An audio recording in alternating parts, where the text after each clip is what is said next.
बकरी अपने परिवार के साथ रोज़ की तरह जंगल में खाने की तलाश में निकली हुई थी। बकरी के बच्चे ने सामने एक जगह देखा कि दलदल में एक शेर का बच्चा फंसा हुआ है। बकरी के बच्चे ने अपनी माँ से कहा, माँ, ये बच्चा दलदल से निकालिए, नहीं तो मर जाएगा। माँ ने अपने बेटे को समझाया, ये शेर का बच्चा है, जब बड़ा होगा तो हम लोगों को ही खाएगा।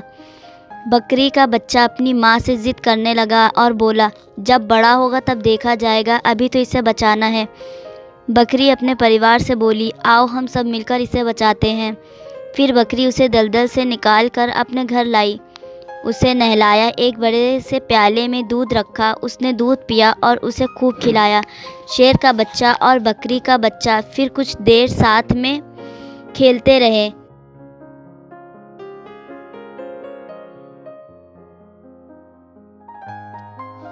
फिर उस बकरी ने शेर के बच्चे को उसकी गुफा से कुछ दूर पर छोड़ दिया।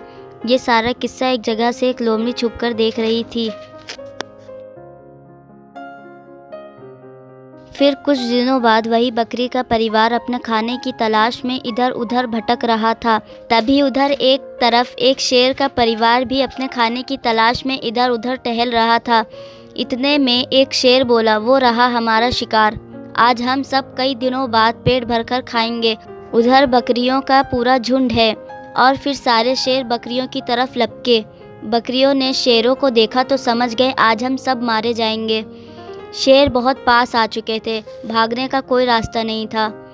शेरों ने चारों तरफ से उन्हें घेर रखा था, लेकिन इतने में एक शेर अपने मुखिया के सामने आकर खड़ा हो गया, जो सारे शेरों का लीडर था, और बोला, हम इन पर हमला नहीं कर सकते। फिर सारे शेर गुर्राए, हम कई दिनों से भूखे हैं, हम इन्हें नहीं छोड़ सकते।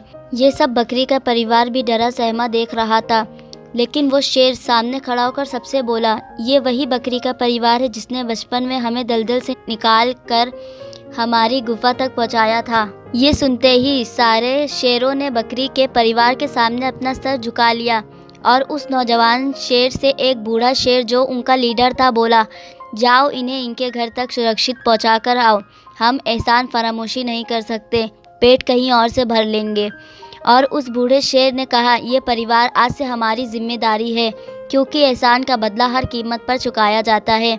फिर वो नौजवान शेर उस बकरी के परिवार को पहुंचाने चल देता है। ये सारा किस्सा वही लोमड़ी एक जगह से छुपकर देख रही थी और वो सोच रही थी कि शेर भूखे थे कई दिनों के, फिर भी उन्होंने बकरियों को नुकसान नहीं पहुंचाया। क्या एहसान का मतलब ऐसा होता है?